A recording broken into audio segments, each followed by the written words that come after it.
naikatmatame spruhayanti kechin.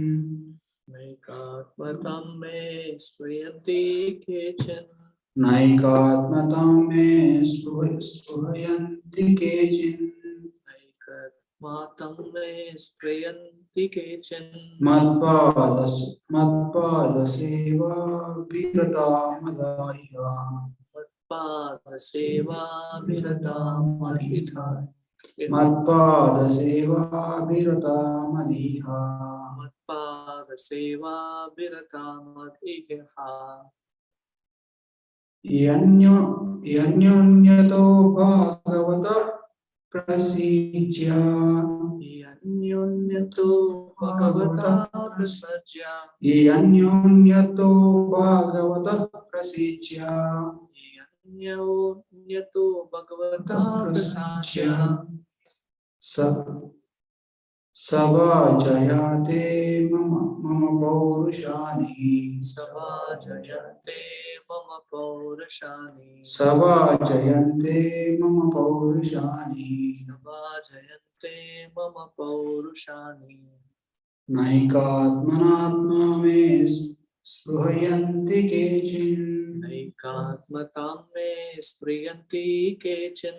Matpada seva virata madhiha. Matpada seva virata madhiha. Yanyonyato bhagavatas prasajya. Yanyonyato bhagavata prasajya. Sabha jayante mama paurushani. Sabha jayante mama paurashani. Naikatmatam me spriyanti kechin. Naikatmatam me spruhayanti kechin. Matpada seva viratmadaihi. Matpada seva virata madhiha. Anyanyato bhagavata prasajya. Anyanyato bhagavata prasajya. Sabha jayante mama paurashani. Sabha jayante mama paurushani. Translation and purport by Sri Bhaktivedanta Prabhupada. A pure devotee who is attached to the activities of devotional service and who always engages in the service of my lotus feet never desires to become one with me. Such a devotee who is unflinchingly engaged always glorifies my pastimes and activities. I repeat the translation. A pure devotee who is attached to the activities of devotional service and who always engages in the service of my lotus feet never desires to become one with me. Such a devotee who is unflinchingly engaged always glorifies my pastimes and activities. Purport. There are 5 kinds of liberation stated in the scriptures. One is to be one with the Supreme Personality of Godhead, or to forsake one's individuality and merge in the Supreme Spirit. This is called Ekatmanam. A devotee never accepts this kind of liberation. The other 4 liberations are to be prominent in the same planet, to be promoted to the same planet as God, Vaikuntha, to associate personally with the Supreme Lord, to achieve the same opulence as the Lord, and to attain the same bodily features as the Lord. A pure devotee, as will be explained by Kapila Muni, does not aspire for any of the 5 liberations. He especially despises as the hellish idea to become one with the Supreme Personality of Godhead. Srila Prabodhananda Saraswati, a great devotee of the Lord Chaitanya, said, Kaivalyam Nalakayate, the happiness of becoming one with the Supreme Lord which is aspired by many, aspired for by Mayavadis, is considered hellish. This that oneness is not for pure devotees. There are many so-called devotees who think that in conditioned state we may worship the personality of Godhead, but that ultimately there is no personality. They say that since absolute truth is impersonal, one can imagine a personal form of the impersonal absolute for time being. But as soon as one becomes liberated, the worship stops. That is the theory put forward by Mayavada philosophy. Actually, the impersonalists do not merge into the existence of the Supreme Person, but into the personal bodily luster, which is called Brahma Jyoti. Although that Brahma Jyoti is non-different from his personal body, that sort of oneness into the bodily luster of the Supreme Personality of Godhead is not accepted by the pure devotees because the devotees engaged in greater pleasure than the so-called pleasure of merging into his existence. The great pleasure is to serve the Lord. The devotees are always thinking about how to serve him. They are always designing ways and means to serve the Supreme God, even in the midst of the greatest obstacles of material existence. The Mayavadis accept the description of the pastimes of the Lord as the stories, but actually they are not stories, they are historical facts. Pure devotees accept the narrations of the pastimes of the Lord not as stories but as the absolute truth. The word Mama Paurushani are significant here. The words Mama and Mama Paurushani are significant. The devotees are very much attached to glorifying the activities of the Lord, whereas the Mayavadis cannot even think of these activities. According to them, the absolute truth is impersonal. Without personal existence, how can there be activity? The impersonalists take the activities mentioned in Srimad Bhagavatam, Bhagavad Gita, and other Vedic literature as fictitious stories, and therefore they interpret them most mischievously. They have no idea. Sorry, they have no idea. They have no idea of the Supreme Personality of Godhead. They unnecessarily poke their nose into the scriptures and interpret it in deceptive way in order to mislead the innocent public. The activities of Mayavadi philosophy are very dangerous to the public, and therefore Lord Chaitanya warned us never to hear from Mayavadi about any scripture. They will they will spoil the entire process, and the person hearing them will never be able to come to the path of devotional service to attain the highest perfection, or will be able to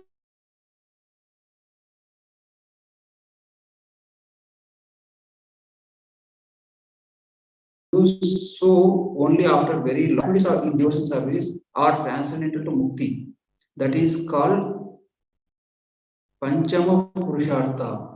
Generally people engage in the activities of religion, economic development, and sense gratification. And ultimately they work with the idea that they are going to become one with the Supreme Lord, Mukti. But Bhakti is transcendental to all these activities. Srimad Bhagavatam, the Srimad Bhagavatam therefore begins by stating that all kinds of pretentious religiosity is completely eradicated from Bhagavatam. Ritualistic activities for economic development and sense gratification and sense gratification. After frustration in the sense gratification, the desire to become one with the Supreme Lord are all completely rejected in Srimad Bhagavatam. The Bhagavatam is especially meant for the pure devotees who always engage in Krishna consciousness in the activities of the Lord and always glorify these transcendental activities. The pure devotees worship the transcendental activities of the Lord in Vrindavan, Dwaraka, and Mathura as they are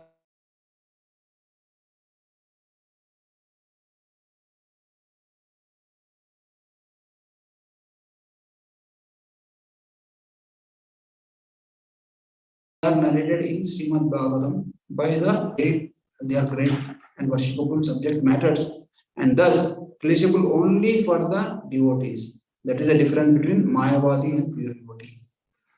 Om Ajnana-timirandasya Jnananjana-shalakaya Chakshurunmilitam Yena Tasmai Sri Gurave Namaha Sri Chaitanya Manobhishtam Sthapitam Yena Bhutale Swayam Rupa Kada Mahyam Dadati Swapadantikam Vandeham Sri Guru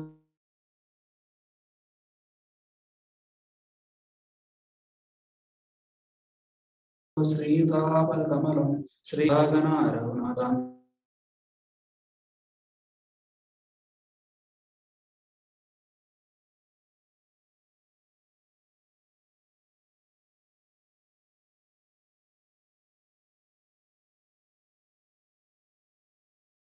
Tam Tam Sajivam Sadho Jagatpate Gopesha Gopika Kanta Radha Kanta Namaste Tapta Kanchana Gaurangi Radhe Vrindavaneshwari Vrishabhanu Sute Devi Pranamami Haripriye Vancha Kalpatarubhyasya Kripa Sindhubhya Evacha Patitanam Pavanebhyo Vaishnavebhyo Namo Namaha Jai Sri Krishna Chaitanya Prabhu Nitya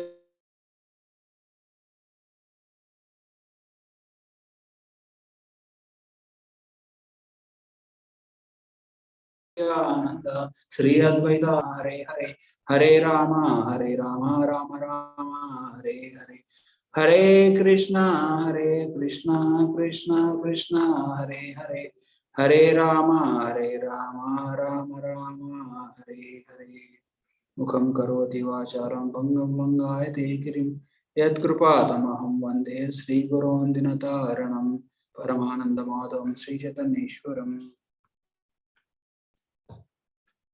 Hare Krishna, welcome everybody for today's session. So, here in this verse, Lord Kapila was instructing to Mother Devhuti about the mood of pure devotees.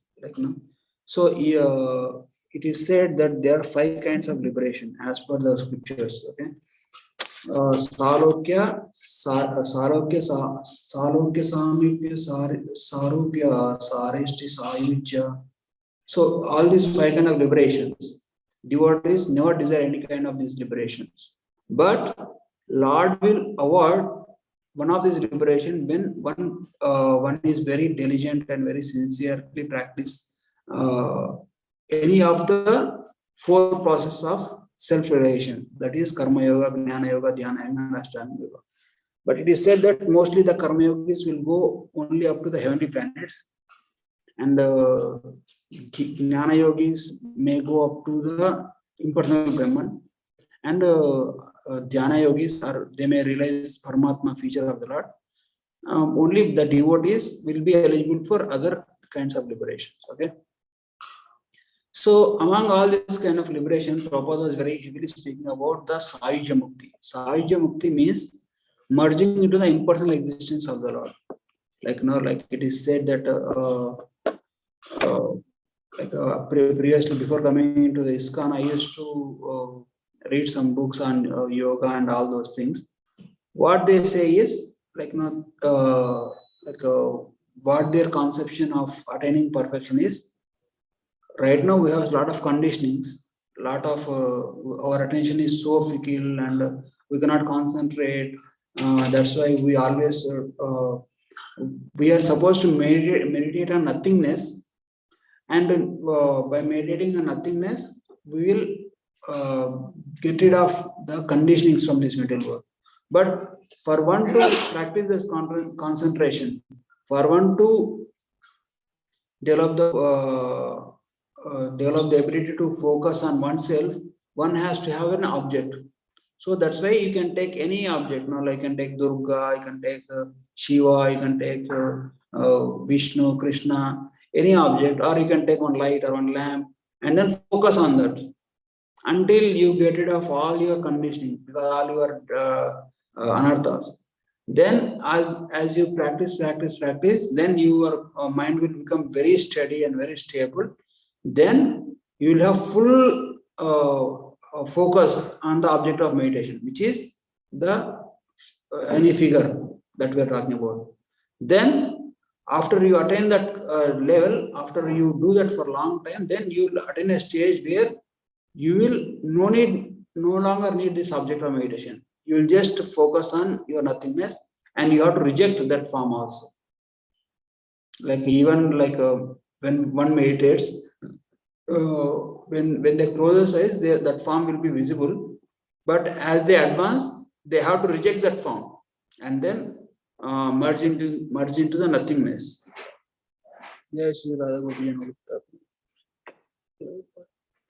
so why they wanted to reject all the forms is they think that if you meditate on any form, you are going to get a body, and if you get a body, and your suffering will start. They think that all our sufferings is due to body.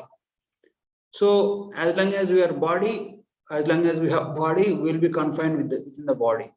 So will we not be able to access? Will we not be able to free us from this material existence? So that so that's why Prabhupada also writes, right? Like you have to reject the object of meditation. But what the great Mayavadis who are self-realized in their own process, they say, right? When you are actually rejecting this form on which you have been meditating, then you'll develop a lot of sweetness. Means like that form will try to attract you. You'll be attached. You will become attached to that form. You will not be able to give up that form. But still, you have to force yourself and give up that form. Then only you'll be able to merge into the impersonal Brahman existence. Then I had no idea about, because I was not very much into that. Then after coming here, that I came to know that the merging into the impersonal existence is the hellish thing that is considered by devotees, because there won't be loving reciprocation between the Lord and his devotees. And then what that final stage of impersonal merging, what they say is the form will be so attractive, you will be addicted to that form, you'll not be able to give up. Means Krishna is attracting that person. Krishna is attracting that soul through his beauty, but still they want to give up and they want to merge into the impersonal Brahman. So Prabhupada one time actually demonstrated this very graphically with his devotees. Like I think it's in Mayapur or somewhere. Prabhupada and his disciples are getting down after the boat, and they have a small narrow bridge that connects to the shore. So one few disciples got down. When Prabhupada is coming, one of his disciples gave the hand to support Prabhupada, and Prabhupada took the support of his disciple and got into the shore and immediately pushed the disciple. See, go away, like that he pushed. Like no, that disciple was a little bit bewildered. Why Prabhupada acted like this? Then Prabhupada said, this is how Mayavadis do. They take the help, they take the support of the deity or the form to cross over the material existence, and as soon as they are out, they immediately discard that form. They will reject that form. So that is the conception of Mayavadis. So that gives pain to Krishna, because his great Gauranga Prabhu very nicely explained how this Mayavadi philosophers is like. It's like this material existence is compared to a jail. Anyhow, we all know that's a jail. And when you get out of this material existence, and like if somebody get out of the jail, what they do? They'll go out and they'll go, okay, where are my relatives? And they'll go back their home. So, but even like as a soul, when it gets out of this material existence and it gets liberated, and then instead of going home, goes to the gate and then stays out of the gate. Means like that person is out of this material existence, out of this jail, but he is not going to the home. He is only lingering outside. Means he will not be able to taste the real affection, real love, and real relationships which he had with his family members. So the person who is merging into the impersonal Brahman is like that. Even though by his Swarupa, Jivara Swarupa Krishna and Nityadas, he is eternally servant of Krishna, he is part and parcel of Krishna, but still he don't want to accept that form, accept that fact, and he wanted to maintain his individual identity. And he want to enjoy himself without serving anybody, because they think that serving anybody means inferiority. Means like if you are serving God, then you are inferior to God. Means God is superior and you are inferior. That is a very misleading philosophy of Mayavadis. But love can be as Prabhupada says, we are all serving somebody, irrespective of knowing, unknowing. At least you might be serving your senses. The service is automatically embed the quality of the jivas. Jiva will be only happy when they have the opportunity to serve somebody. You may serve the family, you may serve the kids, you may serve the wife or husband, you may serve the nation, you may serve your religion, you may serve your community, whatever it is.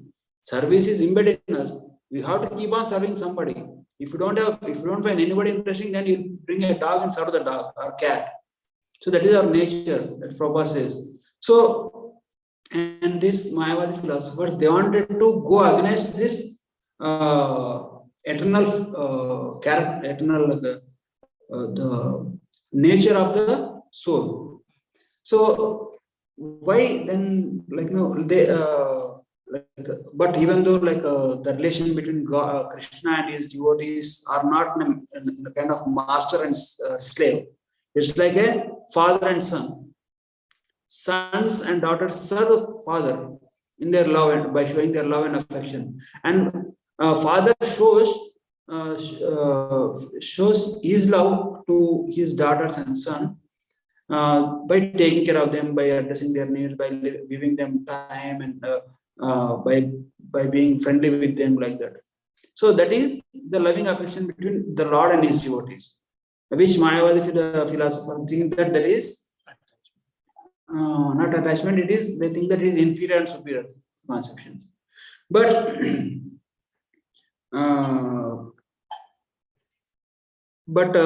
when as long as we are in the material world, we should actually take this even the a relation between disciple and a spiritual master, and relation between other Vaishnavas. So best way to advance in spiritual life is amanina manadina. Don't expect any respect or any favor from anybody, but keep on giving respect and keep on giving service to everybody. That is the best way to advance in spiritual life in the process of bhakti yoga. Otherwise, if you there in this verse, Srila Prabhupada writes nicely, right? Even Lord Kapila writes, Mama Paurashani, means my devotees will glorify my activities. So in this Srimad Bhagavatam, there are some examples where one being little bit negligent of this fact that you are subordinate to Krishna, or there is a higher spiritual authority and you are subordinate to that authority, they have to go through lot of struggle, lot of suffering. So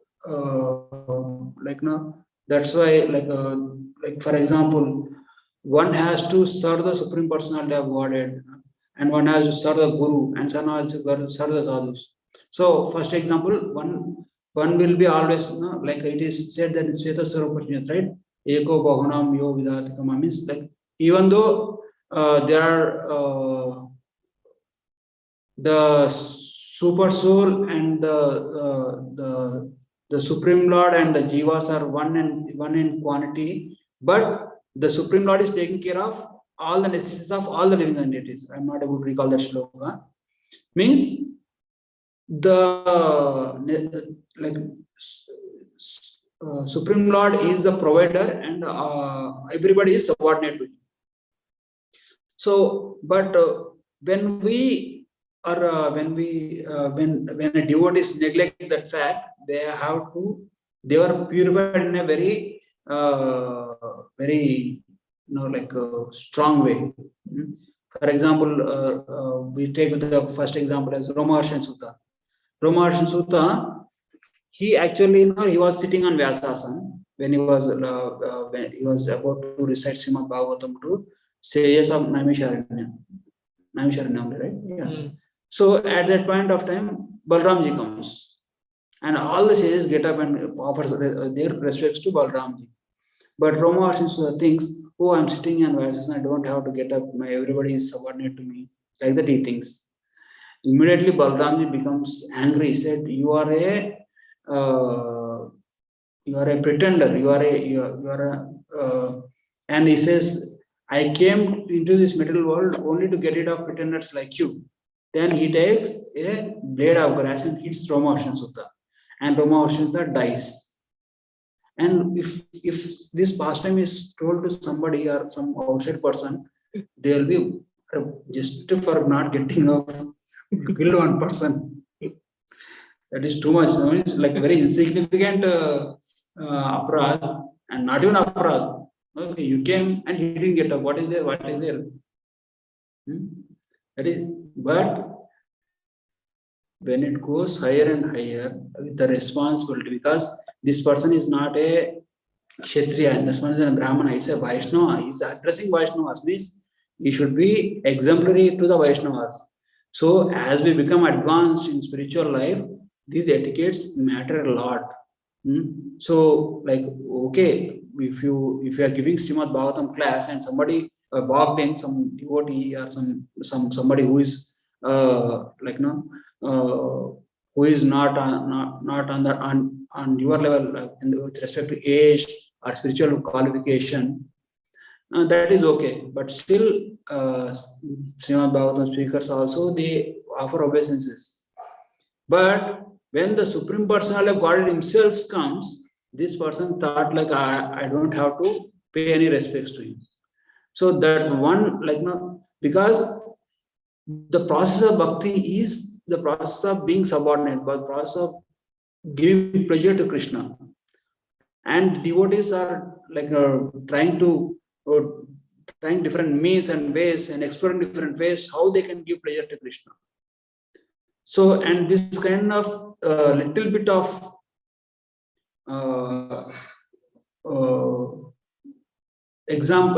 bad example set by the Bhagavatam speaker with respect to the Supreme Personality of Godhead will go a long way. Oh, like Romaharshan Sutta didn't get up, and so Balram didn't do anything. And anybody can imitate that, anybody can follow that. Of course, in the Kali Yuga, we actually, may not be able to follow many rules and regulations what actually were required, but still we should try our best to learn from the scriptures.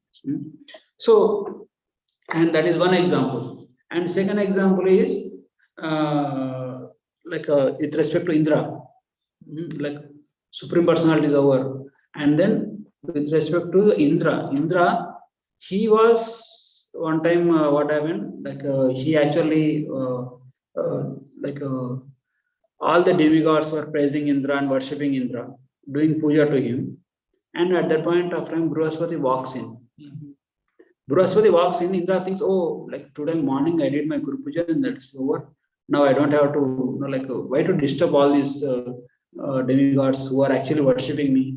If I get up and pay obeisances, I may look inferior to my, I may look smaller to them. I don't want to spoil their mood. He thinks like that and he doesn't get up. And Brihaspati senses this kind of, what do you call it?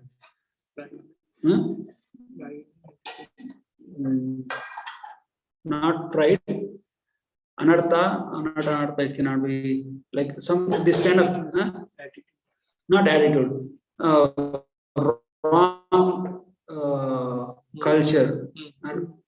I'm not able to get the right word. this fault in Indra, and he doesn't speak anything. He just goes off, and immediately, like Indra senses it. I displease my spiritual master, and immediately this news passed to demons. Oh, Indra lost the mercy of his guru.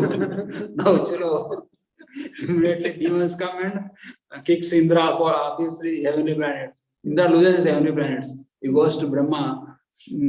My lord, this happened. I was not able to please. I displeased my spiritual master, and he was. I tried to went immediately and to find out beg forgiveness, but he's not there. I don't know what to do. And Brahmaji again gives him chases him. Like what kind of fool are you? Why you disrespect your spiritual master? Go and take Vishwarupa as your spiritual master. He goes and takes Vishwarupa as his spiritual master, and again he gains everything. He gains his kingdom. He gains his position and everything back because he accepted Vishwarupa as spiritual master. But the problem is Vishwarupa has some minor what do you call it? Affection. Like minor fault with respect to Indra. That he is equal to everybody. He is a spiritual master of demigods, so he should be affectionate only to demigods, not the asuras. But he is affectionate to everyone because he has relatives in demons also from his mother's side. So he was offering oblations to demons also. Whenever he offered oblations to demigods, he was offering oblations to demons also.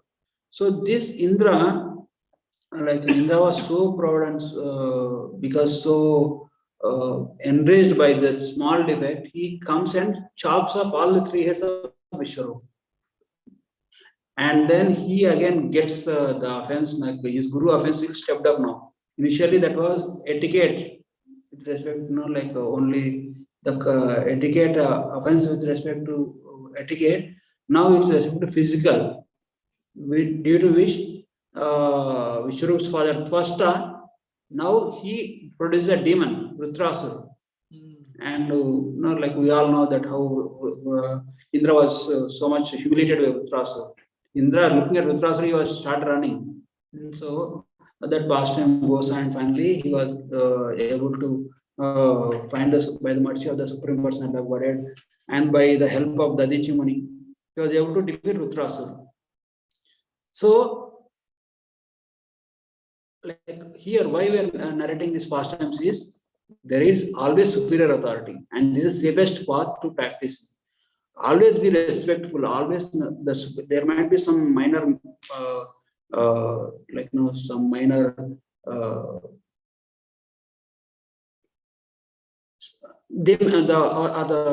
Some minor defects, just like in Vishwarupa, he had a minor defect. Now he's giving oblations, so we don't have to react to all those things. Because we have so much defects, and our spiritual authorities are overlooking and giving our compassion and love to us. Once we find a small defect, just like a kid who learned nicely speaking and talking nicely, like reading, but if his superiors, like his father or grandfather, are not able to read nicely, that kid cannot comment, oh, grandfather, you don't know how to read, like that. He cannot comment like that.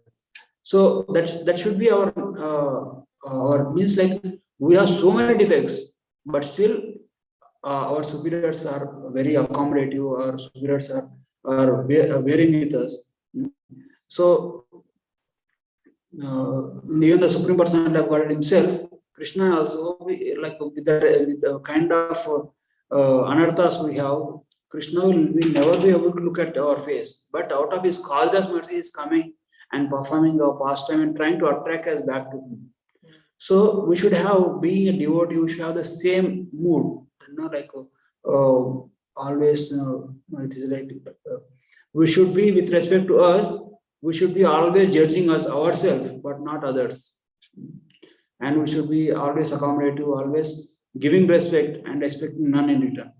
And the third example is, okay, Supreme Personality of Godhead is over, and spiritual master example we learned from Indra. Now, when we disrespect other saintly persons, this is an example of Indradyumna Maharaj. Indradyumna Maharaj, he renounced his kingdom. He went and he was performed nice tapasya. And he was in ecstasy also. He was, when he meditates, he was in ecstasy. And once he was meditating with his eyes closed, Agastya Muni comes. Agastya Muni comes along with his disciples. So Agastya Muni comes. When Agastya Muni comes, this person doesn't get up only.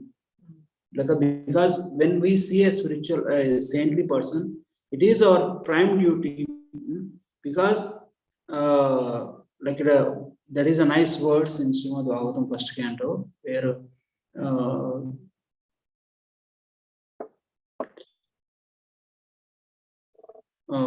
that sage quotes this verse, no? Tiraskrita vipralada shabda siddhata apivi, means tiraskrita means neglected, or cheated, or insulted, or even killed, devotee will not take offense. That is, when others do to us, what should be our mode? To follow ourselves, we should have that qualities. But we should not develop this kind of negligence or disrespectful attitude towards any spiritual authority. Any sadhu, guru, and Krishna are the highest, most supreme authorities. Prabhupada says, when you see a sannyasi, immediately bow down. Immediately you have to pay obeisance, even if he's a Mayavad sannyasi. Don't mind. It is not your qualification. It is not it's not you to. It is not your duty to judge him. You bow down to him. That is. So here now, Indradyumna Maharaj, he was meditating very deeply, and in the Agastya Muni comes, and he doesn't get up. He has no respect. So, but one may say, okay, that person is meditating. How can he know somebody came? No, it's not like that, because the sages have so they can see within the heart what is there. Like even if this person is in the meditation, they can go and give their darshan in the meditation itself. But that person, that Indradyumna Maharaj, was so much attached to his process. No, I should not get up. I should not. My meditation will break. No, he was so much attached to his process. Instead of accepting authority, he was meditating on the impersonal Brahman. He was meditating on Supreme Personality of Godhead himself. But he disrespected the sage or sadhu. Immediately, Agastya Muni gave the curse. You become an elephant. So one may say, how can you curse somebody who is in meditation? He didn't know offense. Because he doesn't know the value of saintly person. Saintly persons are directly represented the Supreme Personality of Godhead. He is actually meditating on the expansion of Supreme Personality of God. But the saintly persons are direct explanation. So, if he maintains that attitude, he will not be able to achieve perfection even after 100 lifetimes also. But by the mercy of Agastya Muni, by the mercy of his Shapanugraha, he was able to, because when devotees become angry, or when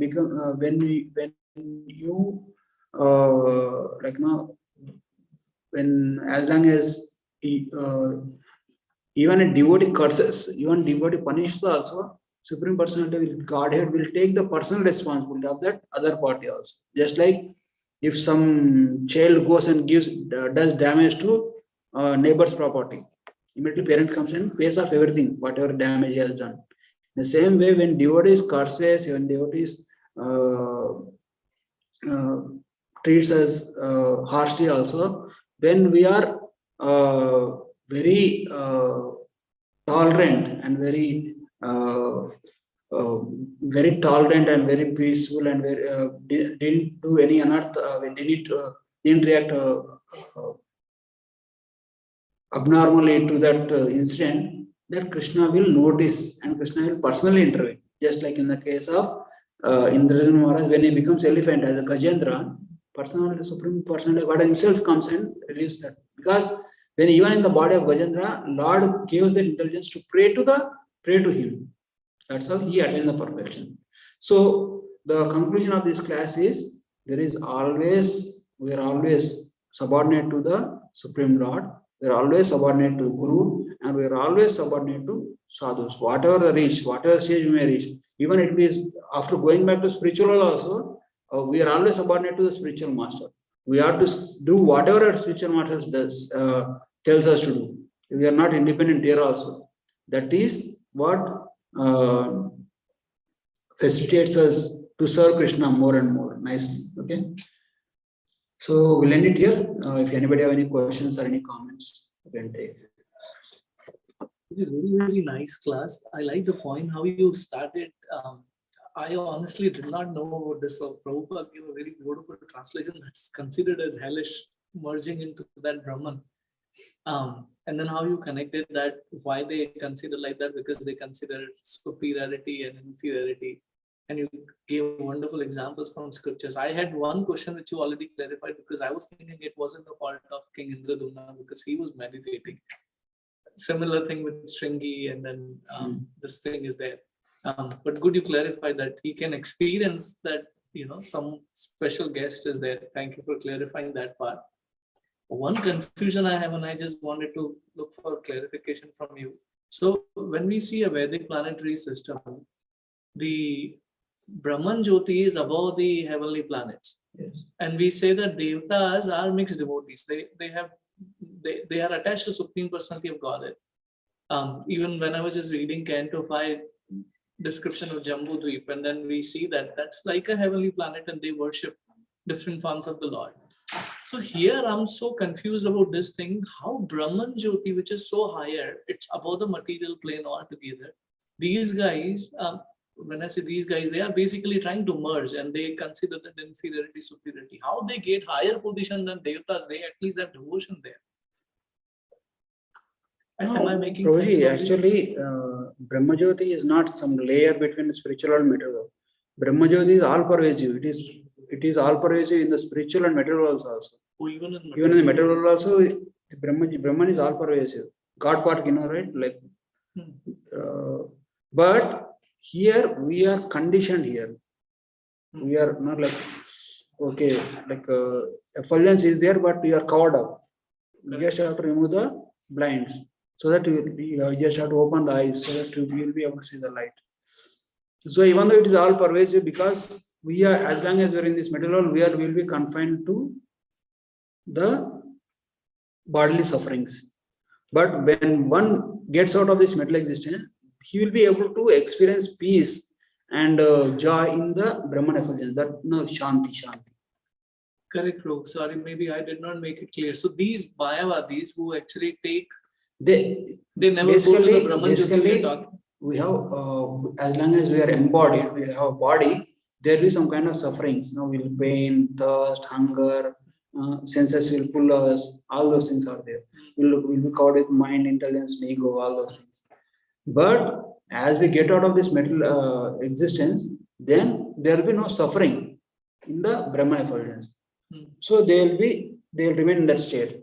But they don't get anything positive. They don't get anything negative. At the same time, they don't get anything positive. Like personal dealings with Krishna, the direct darshan of Krishna, like that. They just attain Shanti, peacefulness. No, Prabhuji is asking that the Devatas are devotees. Still they are in material. They wanted to enjoy. As long as they have a desire to enjoy, they'll still remain in the heavenly planets. Mixed there. But as long as you are in the material world, you have to go through some suffering also. Then only you'll be aspired to go higher. So, but the sages who don't want no joy, no pain, that kind of who perform severe austerities, that kind of persons only will transcend the material existence and merge into the Brahman. Am I clear? Yes, I think that example also when Indra approaches Lord Vishnu for I think for Dadiji's Vajraya, then Lord Vishnu says that why are you hankering for all these things, and why don't you come back to me, why don't you engage in my devotional service completely? Lord Vishnu says that, but still Indra is not able to give it up because of the material desire. Because they have desire to rule, they control, and until they have controlling nature, because of their controlling nature, until they have certain property, bank balance, and something like that, they'll not be happy. Even though if you want to give higher something higher taste, but no, I want this only, then only I'll be happy. That's the reason many of the people they go to demigods, some Babas, Sai Baba. Why? Because they give whatever they wanted very quickly. But Krishna says, don't give up all those things, nonsense, come to me like that, Krishna says. And they don't want to do that. They want to find pleasure in this material world only. And Mayavadis, they come out of these three modes by performing austerity. That's why they are able to get out of this material world. But their object of meditation was not Krishna, but Brahma Jyoti. They go to Brahma Jyoti, even though they come out of these three modes. Very insightful point you shared. I was just contemplating on this purport. Sorry, the translation. No, I think it's in the purport. It's considered as hellish for them because, like Prabhuji was saying, that there is no enjoyment there.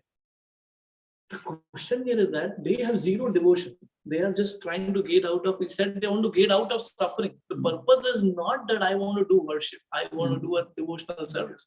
But when we think about devatas, they at least 10%. Even if I say, I know they are not perfect, better than us for sure. At least me. They get still in the material plane, and these guys get over that, and that's considered as hellish. So I would say hellish considered by devotees. Yes. For devotees, not for the. Yes, thank you for clarifying. They'll have bliss, full bliss, but they don't have service. That's why they will get bored and come. Thank you. Krishna, online, anybody have any questions?